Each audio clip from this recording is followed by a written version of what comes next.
A light at the end of the tunnel. We end as we began, with a map. You've been so busy focusing on Antarctica and all the lies of the satanic cabal that you forgot to examine the location that brought you here in the first place. The North Pole at the center of Gleason's map and the flat plain we call Earth. Gerardus Mercator was a Flemish geographer and cartographer and is responsible for the Mercator projection for navigation, in which north is up and south is down. It is pretty much the same map we refer to today as the standard map of Earth. A year after his death in 1595, Mercator's family compiled his life's work into an atlas, which contained his earlier works. Here is one of his atlases produced in 1569. The map's polar extremities of north and south are represented by huge bodies of land. In panel 13, a more detailed look of the North Pole or the Arctic is provided. It shows a quasi-circular body of land at the North Pole, separated into 4 quadrant continents, with what appears to be an island in the middle. Mercator's 1595 world map presents this Arctic region in more detail. The body of land or rock in the center of these 4 quadrant continents here is called Rupes Nigra, which translates to black rock.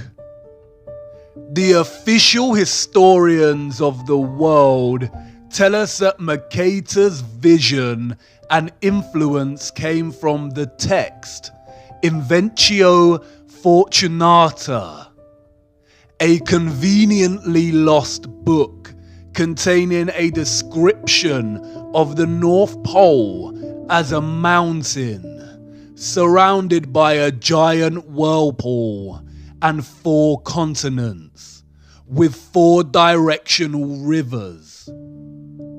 Historians date the book to being created in the late 14th century and tell us that no pages or extracts of the lost book have ever been discovered. There are a vast amount of maps from this era, from all different cultures, that depict the North Pole in a similar way.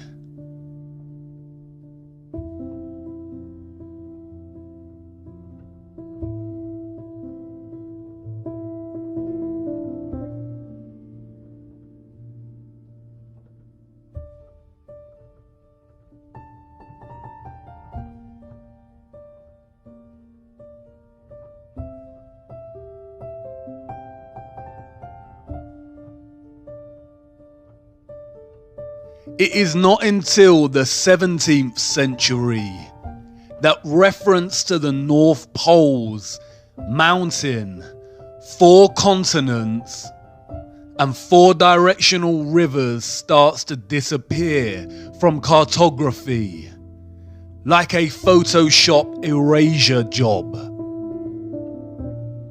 This coincides and aligns with the rise of Galileo, the father of heliocentrism.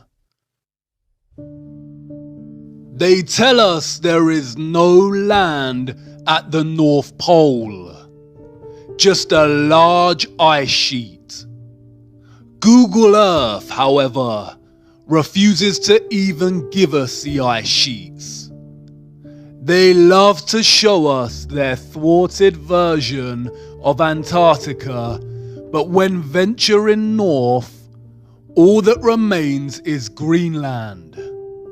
Look at Greenland here.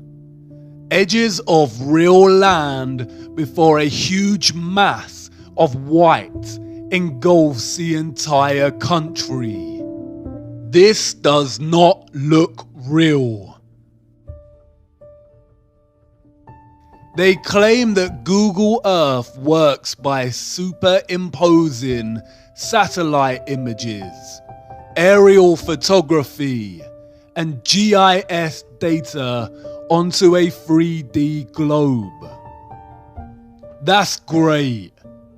So where are the perpetual ice sheets at the Arctic Sea? A closer look at the North Pole here is very telling. Zooming into this little island, something interesting appears. A glitch in the matrix. A line that runs from this island to the center of the Arctic Sea. Deliberate mocking on their part, or just amateur NASA-style Photoshop skills. Either way, it indicates that the vast nothingness of blue ocean here is indeed a photoshopped lie, and exists primarily to hide whatever is really here. Perhaps Mercator and the early cartographers just got it wrong. Mercator was no joke in his day. His maps were not merely fantastical creations of the world as he dreamed up and saw fit. He was known for his meticulous accuracy and, as stated earlier, he later developed the Mercator projection, which is still used today for navigation. The Invencio Fortunata is lost and has never been found in its entirety or extract.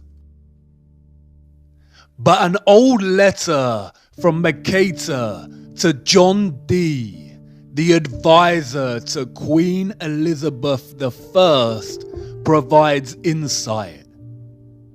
John Dee wrote to Mercator to inquire about the North Pole. In his reply, Mercator paraphrased the Invencio Fortunata and provided a description of the region. In the midst of the four countries is a whirlpool, into which there empty these four enduring seas, which divide the north, and the water rushes round and descends into the earth just as if one were pouring it through a filter funnel. It is 4 degrees wide on every side of the pole.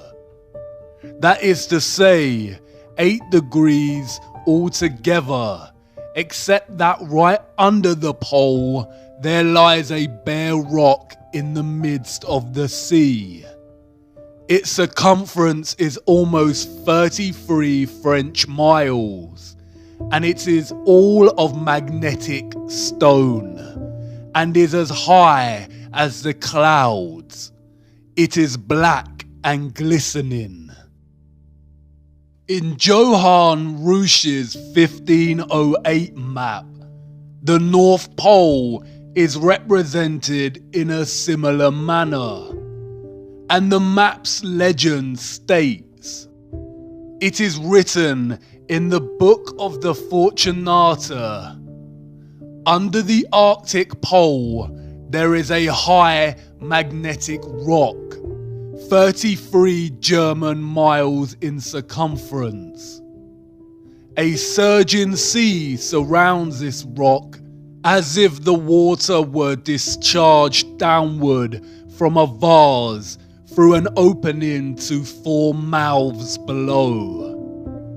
Around are islands, of which 2 are inhabited.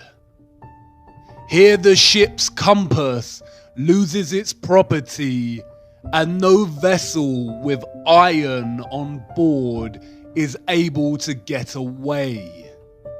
A magnetic rock or mountain at the center, at the North Pole, with the northern star Polaris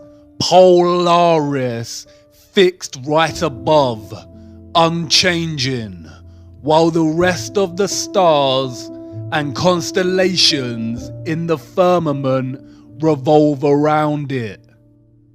Could the source of all magnetism and electromagnetism on Earth emanate from this magnetic mountain? It is an undisputable fact that compasses point north. But the satanic cabal tell us that the Earth is a spinning globe with 2 magnetic poles, the north and the south. Yet no matter how far we go south, the compass's needle never shifts and begins pointing south. It always points north. Is the north's magnetic pole just stronger than the south's and able to overpower it no matter how south you go? Or is somebody lying? And what about this whirlpool? The vortex at the center? Do the oceans really collect through 4 rivers and descend into the earth itself like a funnel or a vase? Would that even be possible? Do you remember what happened to water in the bowl with the magnet? Water is diamagnetic. It would certainly resist a large magnetic mountain. Is the North Pole really Earth's very own rabbit hole?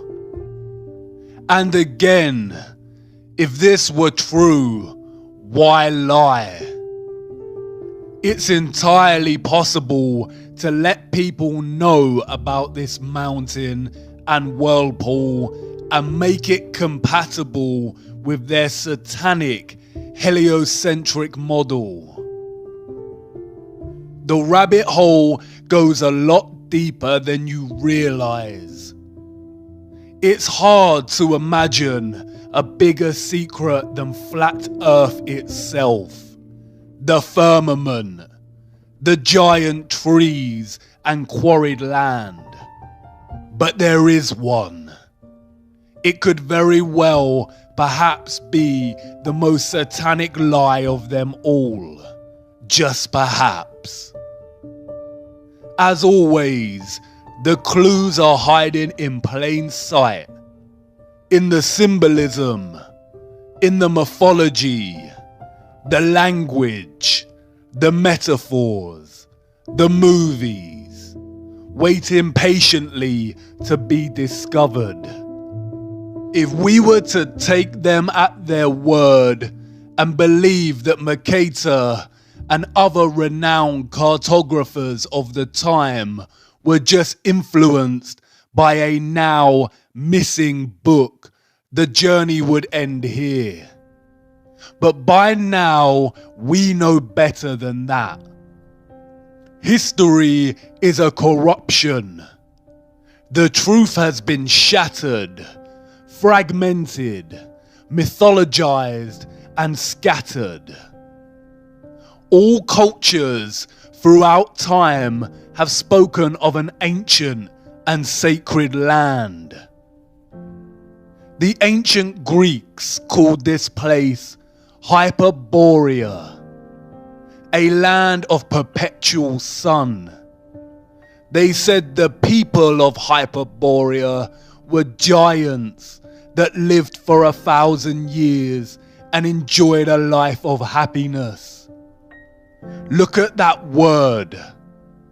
Hyper is a prefix meaning beyond, and Boreas was the god of the north wind. Hyperborea, beyond the north wind. It is reminiscent of another word, the aurora borealis, the northern lights.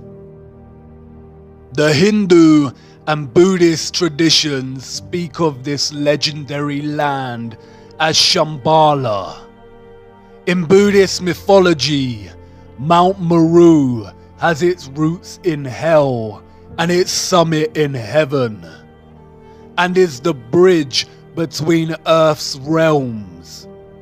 Scholars have pondered the location of Shambhala, writing that the literature frequently asserts that the world axis is associated with the center of Shambhala, and therefore it cannot possibly coincide with the Earth's spin axis unless Shambhala lies at the North Pole.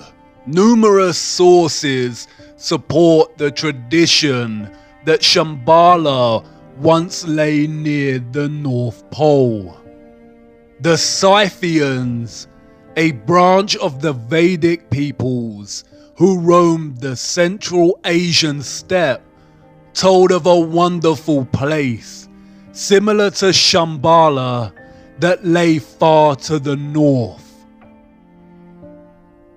In most Asian cosmology, Mount Meru stands at the center. Look at the cosmological geometry here. Mount Meru at the center with 4 surrounding continent lands.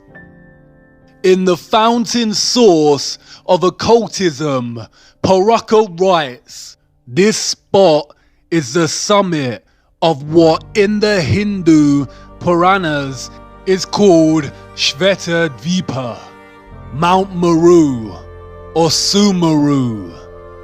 It is the North Pole of the Earth. It is the mystical North Pole.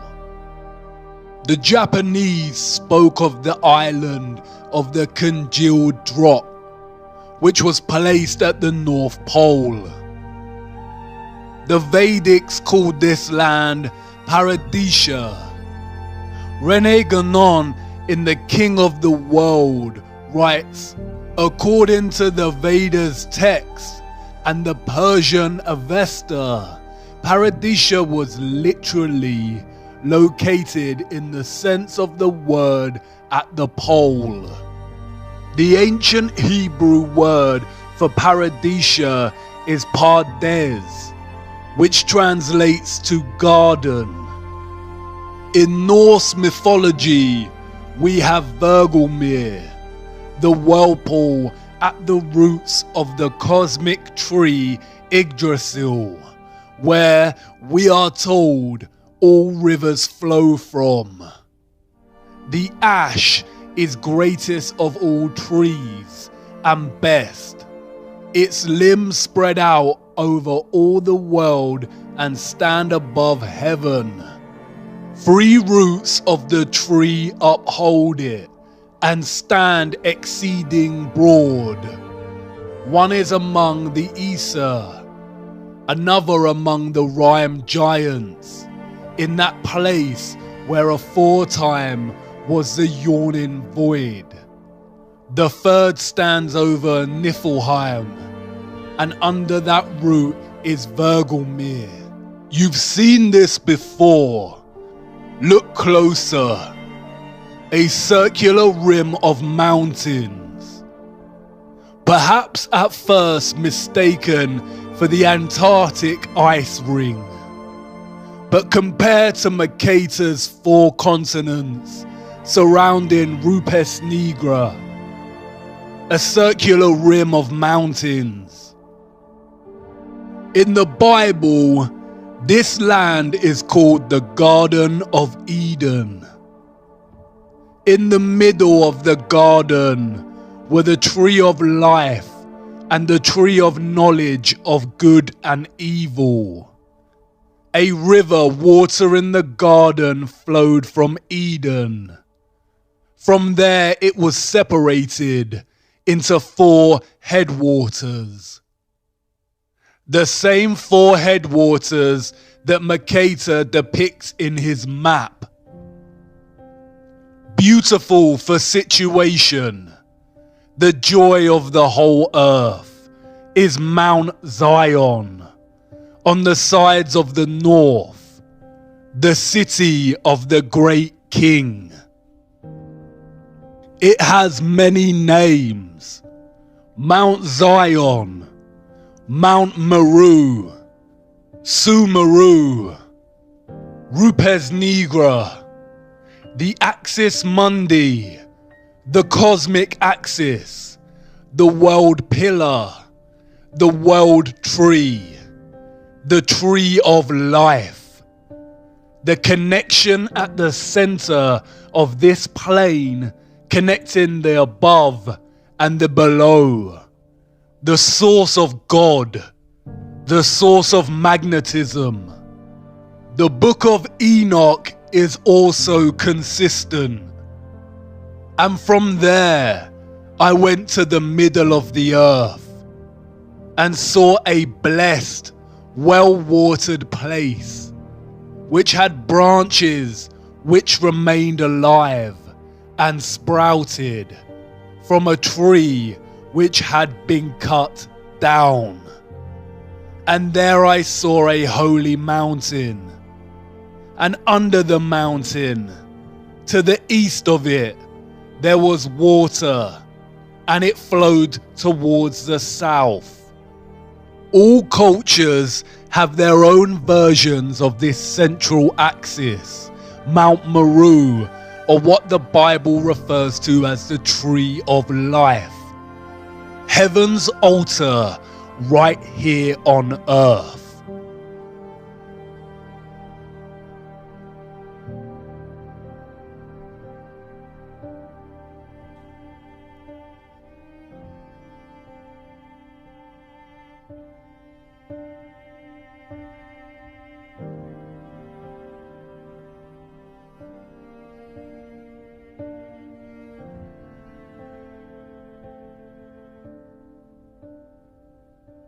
William D. Warren in Paradise Found states, "Is anywhere in the temple of nature there was to be an altar, it could only be here." That it was here finds a fresh and unexpected confirmation in the singular agreement of many ancient religions and mythologies in associating their paradise tree with the axis of the world, or otherwise with equal unmistakableness, locating it at the Arctic pole of the earth. The North Pole is truly the land of 1,000 names. In accounts of his voyage in search of the Garden of Eden, Irish Saint Brendan, also known as the Navigator, journeyed to the north past Iceland and Greenland and recounts seeing great crystal pillars. A lot of Celtic mythology centers around the northern regions, with many believing that the real location of the Arthurian Avalon is actually at the center, the North Pole. Interestingly, the same John Dee that wrote to Mercator claimed that King Arthur conquered the far northern region, According to John D., another missing text, the Gestae Arthuri apparently contained an account of Arthur's expedition to the North Pole. Another text, the Legis Anglorum Londonis Collectae, testifies to this same expedition. Through Celtic mythology, King Arthur became associated with the North constellation, the Great Bear, otherwise known as Ursa Major. By Sir Walter Scott's day, King Arthur had become firmly associated with the Pole Star, or Polaris. In his 1805 work, Lay of the Last Minstrel, he states, Arthur's slow wane his course doth roll, in utter darkness round the pole. The northern bear lowers black and grim, Orion's studded belt is dim. The symbolism speaks louder than the corrupted history. King Arthur's Knights of the Round Table and the Western and Chinese zodiacs are strikingly similar. The Chinese zodiac table. It is our flat earth. The constellations of the dome or firmament circling the magnetic center, as do the yin-yang of the sun and the moon. King Arthur and the 12 knights at the round table. 12 zodiac signs, 12 knights, with King Arthur's seat at the top, like Polaris. Look at the rose in the center. It is very similar to Mercator's representation of the North Pole. The 4 continents look like petals, and the magnetic mountain in the center looks like the plant's stigma. Is the North Pole the true Holy Grail? The clock with its 12 hours, all time revolving around the center or the pole. There are 12 months in a year and 4 seasons, just like the 4 continents surrounding the pole. Our Earth is the oldest clock.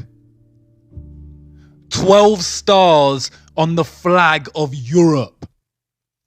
Mercator's letter stated that Mount Meru, or Rupes Nigra, was 33 miles in circumference. 33 again. The United Nations flag, split into 33 sections, with the final, largest section falling in the center. 33rd degree Freemasonry. During the course of initiation, the Mason is taught that the North is Masonically a place of darkness. The Freemasons worship East, West, and South, and forsake the North. This is because the North is associated with the energy of good. It is the source, the magnetic mountain, the axis mundi directly underneath Polaris, the fixed constant star. 33 is also the age Jesus was when crucified. Many scholars have drawn links between Jesus and King Arthur. Jesus had 12 disciples. Da Vinci's The Last Supper. 12 disciples revolve around the center, Christ. A closer look at the table shows an arched central base, suggesting it was actually a round table that has been halved and flattened for purposes of the painting, hidden in plain sight. Our first encounter with the North Pole is also one of the first deceptions we ever experience as humans. Saint Nicholas, or Santa, comes from the North Pole. Santa is an anagram of Satan and has ties to another mythological being, Krampus, a horned half-goat, half-demon deity that punishes children who misbehave, i.e., it has its roots in the satanic practice of Moloch worship. Krampus is still worshipped today in many European countries. Can you see what they are doing? Contemporary Christmas practices have their roots in Victorian literature. Before that, the season still carried its true Christian practices and celebration of Christ. The satanic cabal has distorted and corrupted the true celebration of Christmas, tying satanic figures suggestive of child predation to the North Pole. As we grow up and find out Santa is a lie, we never give the North Pole another thought. It is the location of our first disillusion, our first painful truth. We are programmed to deliberately lose our sense of wonder for the North Pole. This usually coincides with the same time that we begin our heliocentric indoctrination at school.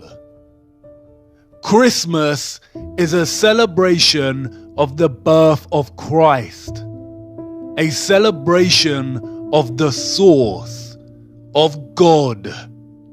That's why we put up Christmas trees.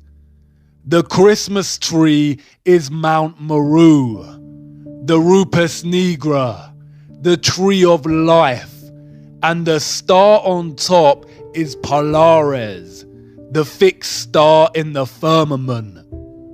Humanity has collectively forgotten this. The Christmas tree is a celebration of the magnetic axis mundi at the center of our flat Earth, and it has subsequently been corrupted and replaced by debased materialism. We no longer remember what we are celebrating. The satanic cabal must corrupt the North Pole. They tell us it's just an ice sheet, but Google Earth cannot even give us a photoshopped version of the ice. They don't even want people interested in ice sheets. They can't even bear to acknowledge the North Pole. It is against their satanic religion. Hollywood movies always contain things hidden in plain sight. But there are a select few of these movies that are highly satanic and Masonic. The Truman Show is a metaphor for our programmed deception living under the dome. Rosemary's Baby, Monsters Inc., and Eyes Wide Shut all depict the elite cult of Satanism and the practices of Moloch, child sacrifice, and adrenochrome harvesting. The Matrix is an obvious metaphor of humanity's slave status. The Matrix itself being the programmed deception cast upon humanity, who have no clue to the true nature of their reality. But there is another film, probably the most Masonic of them all, The Wizard of Oz, Dorothy's journey through the land of Oz. Notice the red shoes. Do you remember what Macaulay Culkin said about the red shoes? Dorothy and her unlikely band of friends must follow the yellow brick road to the Emerald City to ask the wizard if she can be sent home. The author, Lyman Frank Baum, developed maps for his land of Oz. Does this remind you of something? 4 lands or continents surrounding the central Emerald City, just like the North Pole in Mercator's map. Look at the representation of the Emerald City in the film. Look at the domed halo surrounding the city. Much like the halo we see with representations of Christ. But does it remind you of something? Look closer. Columns. Basalt columns. The magnetic tree of life at the center, also cut down in our history. The Emerald City. What else emits an emerald green glow? The Aurora Borealis. The Northern Lights. Look at the yellow brick road in the film. A swirl to the center. A whirlpool of sorts. Somewhere over the rainbow. The rainbow again. The Bifrost Bridge from Norse mythology. A path between heaven and earth. Between Midgard and Asgard. Bifrost means the swaying road to heaven. In Islam, it is called Al-Sirah, the narrow bridge people must pass in order to enter paradise. Look at the ancient Siam city in Thailand. This is supposed to be a recreation of Sumeru Mountain. Look at the bridge you have to cross on your journey. And what about the whirlpool at the center? Mercator described it as a filter funnel. Norse mythology labels it as Vergelmir, or the world's well. Could there really be a whirlpool opening in the center of Earth, caused by the magnetic tree of life, in which the oceans flow down into?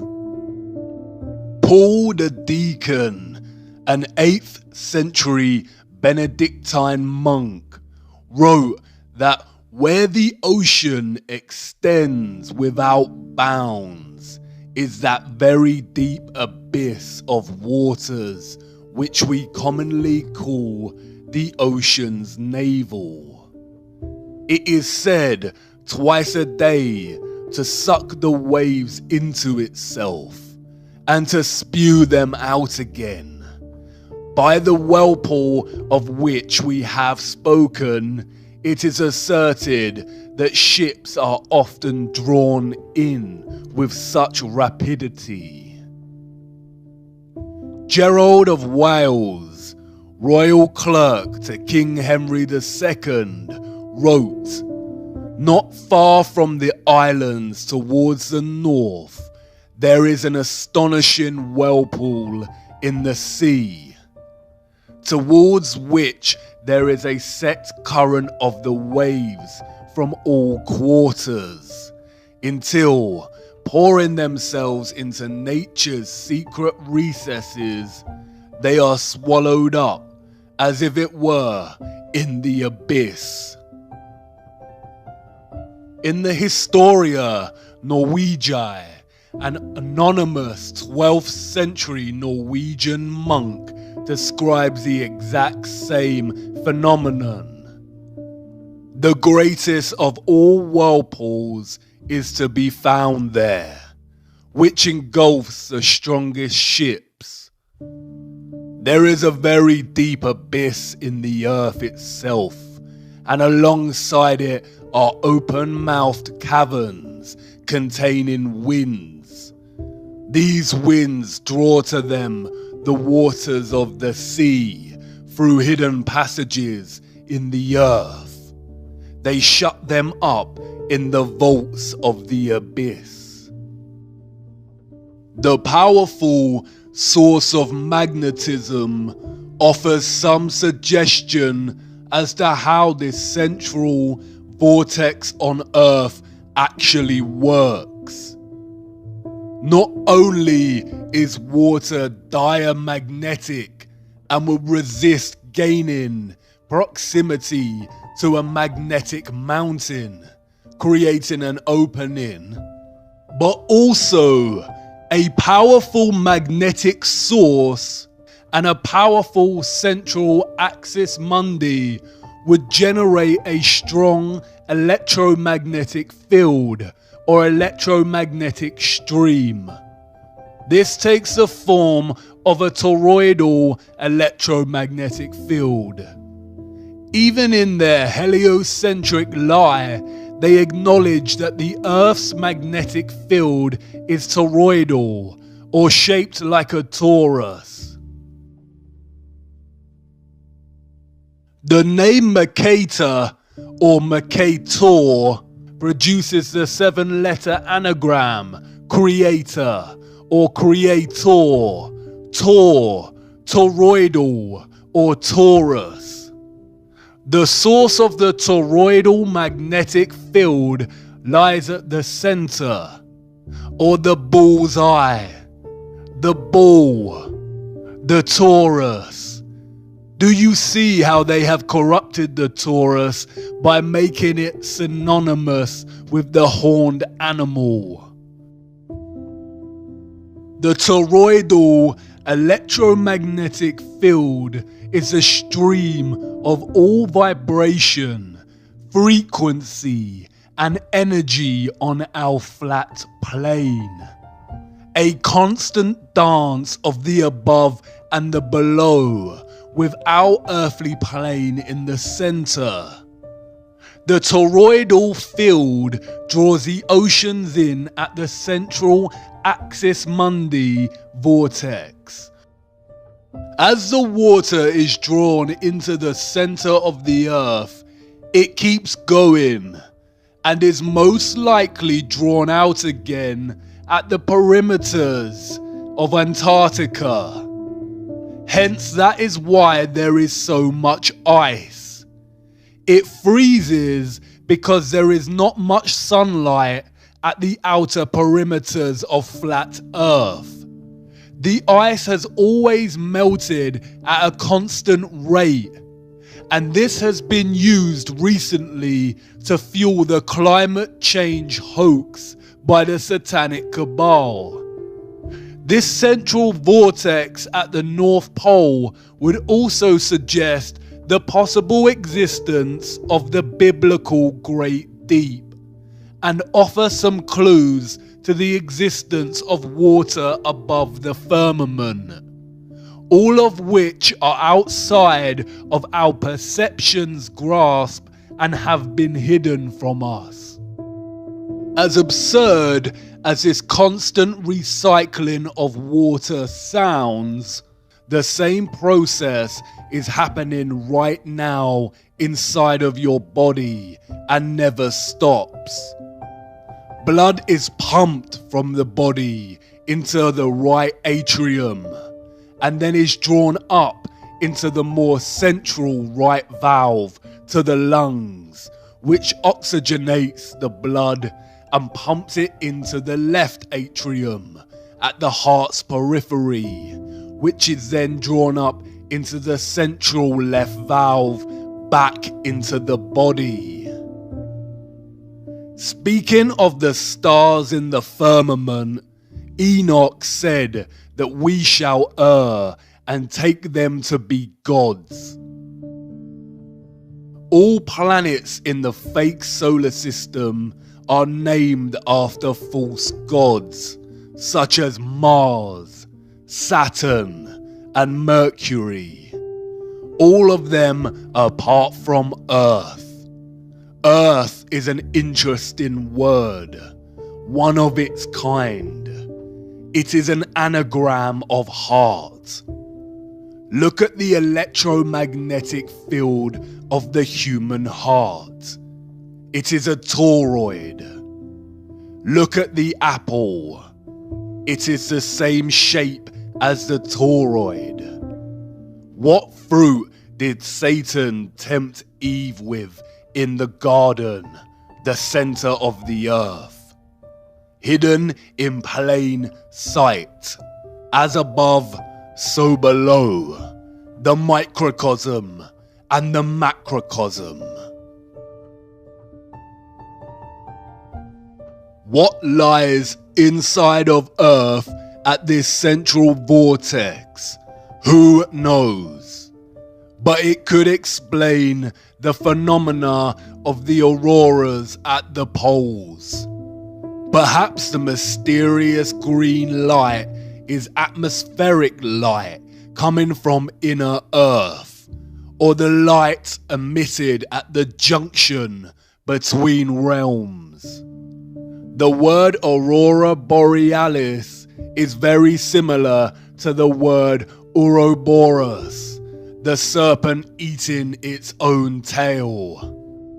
A satanic symbol we see used over and over again. Many have speculated that the Ouroboros symbolizes the ice ring at Antarctica. Oro comes from the ancient Greek meaning for tail, and boros comes from the ancient Greek meaning for swallow. Boros is also very similar linguistically to Boreas, god of the north wind. The Ouroboros is also present in the Norse cosmology. Circling the center, the Bible referred to it as Leviathan, a creature with no mate, its tail placed inside of its mouth. It signifies how the North Pole and the Antarctic ice ring meet in the continual, infinite recycling of the oceans caused by the flow of energy from a toroidal electromagnetic field.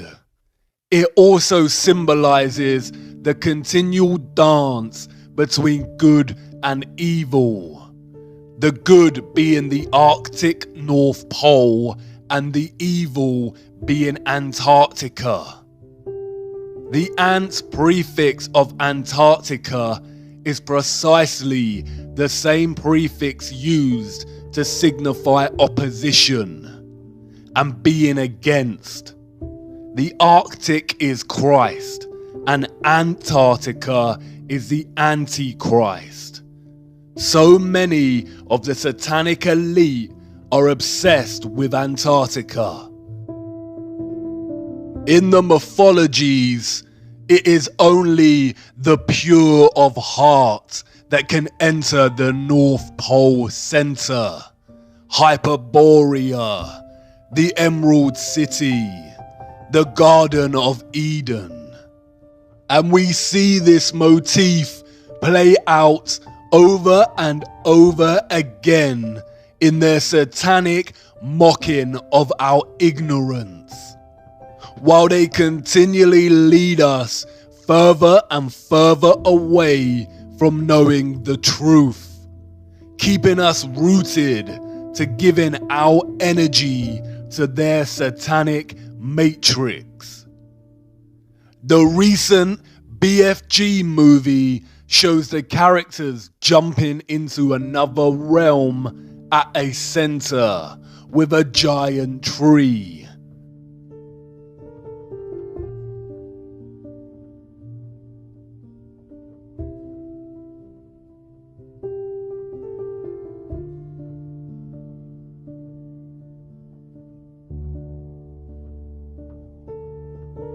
Notice the aurora. Stephen King's The Dark Tower series places the magnetic Mount Meru, the Rupes Nigra, in the center. Notice the familiar map and the Arthur Rose. Look at a clip from the film. It's a map. My father showed me a map like this once. Inside the circle is your world and my world.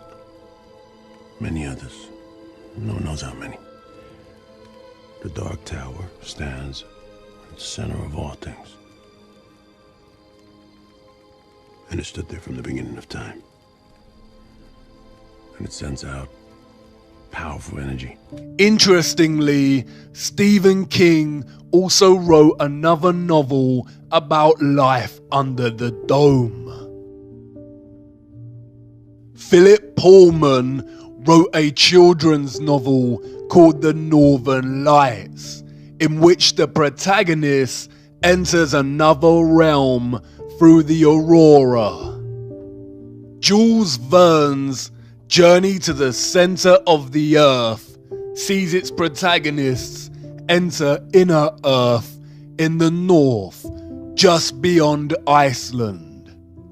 We have the Wandering Mountain in the Never-Ending Story. Notice the rainbow. Even the production company Paramount references this in its logo. Notice the dome stars above the Paramount, the Mount Meru, Mount Zion. We see reference to Flat Earth and the Tree of Life, Mount Meru, hidden in plain sight everywhere. George Bush International Airport, the Flat Earth map on the ground with a huge Tree of Life in the center, reaching up to the dome above. Darling Gardens in Sydney, Australia, the Flat Earth map again, with the Antarctic ice ring and the magnetic mountain in the center. Even the Central United Nations meeting room displays this imagery. Notice the starred dome above and the grand gold pillar in the center. What about flights? Wouldn't pilots have noticed if there were a huge vortex at the center of the Earth? Well, perhaps, if they actually flew over the region. Flights are restricted, we are told, because it is too cold to fly over the Arctic and Antarctic regions. They tell us they have the technology to send people out into cold space, but not to cross the polar zones. In fact, a closer look at flight paths more generally exposes their heliocentric lie. On a globe Earth, South Africa to Australia should be a straight path over the Indian Ocean. They could even refuel at Madagascar if necessary. But no such flight exists. They all stop off at Dubai, Hong Kong, or Malaysia. A huge detour that makes no sense on a globe, but makes complete sense when looking at a flat Earth map. It's the direct flight path on flat Earth. We are running out of time. It is important to acknowledge the remaining and resistant beauty of our world, despite the vast amount of barbaric quarrying. It is undeniable that our flat Earth quarry retains aspects of beauty. Sometimes so powerful it is described by humans as breathtaking. Although we are a species born out of the barbaric behavior of those who destroyed the Earth, Carbon-12 is not the entirety of our biological design. Like the land, we retain elements of the good, which can be traced back to divine creation, or what is called God. Whether you view God as a being, vibration and magnetism itself, or something else does not matter. God is the source, the intelligence that designs and creates. Hexagonal efficiency is just one geometric design found in living organic matter. There is a sequence and ratio underpinning all geometric shapes, life, and matter itself. These are the Fibonacci sequence and the golden ratio. The Fibonacci sequence, the mathematical sequence of adding the last two numbers that came before, starting with 1. As the sequence continues, a constant ratio of 1 to 1.6 appears. This is called the golden ratio and continues indefinitely. To imagine what a 1 to 1.6 ratio looks like, compare it to a 1 to 1 ratio. Any rectangle with any two of the numbers of this Fibonacci sequence forms what is known as the golden rectangle, a perfect rectangle. This rectangle can be broken down into squares, the size of the next Fibonacci numbers. Similarly, if you construct the rectangle with the 1 to 1.6 ratio and begin to make incremental golden ratio points within that, you end up with the same results as the Fibonacci sequence. If you divide each with an arc, then the pattern begins to take shape. We see Fibonacci's spiral, the spiral in and of itself. A spiral, spiraling out at the sequential ratio of 1 to 1.6. Fibonacci's spiral is literally found everywhere in the natural world, on both a microcosmic level and a macrocosmic level.